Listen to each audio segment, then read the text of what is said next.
ដំណឹងល្អរាជរដ្ឋាភិបាលសម្រេចបន្តពន្យាពេលពន្ធលើចំណេញមូលធនអចលនទ្រព្យមួយឆ្នាំទៀតរាជធានីភ្នំពេញរាជរដ្ឋាភិបាលបានសម្រេចពន្យាពេលអនុវត្តពន្ធលើចំណេញមូលធនផ្នែកអចលនទ្រព្យរយៈពេលមួយឆ្នាំទៀតនេះបើតាមសេចក្តីជូនដំណឹងស្តីពីការពន្យាកាលបរិច្ឆេទ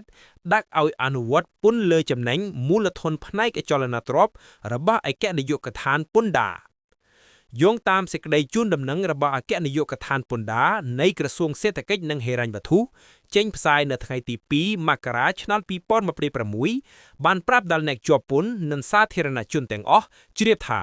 អនុលោមតាមចំណាយឯកភាពដ៏ខ្ពង់ខ្ពស់របស់សម្ដេចមហាបវរធិបតីហ៊ុនម៉ាណែតនាយករដ្ឋមន្ត្រីនៃព្រះរាជាណាចក្រកម្ពុជាចុះថ្ងៃទី24ខែធ្នូឆ្នាំ2025លើលិខិតលេខ12792សហវចុះថ្ងៃទី24ខែធ្នូឆ្នាំ2025របស់ក្រសួងសេដ្ឋកិច្ចនិងហិរញ្ញវត្ថុ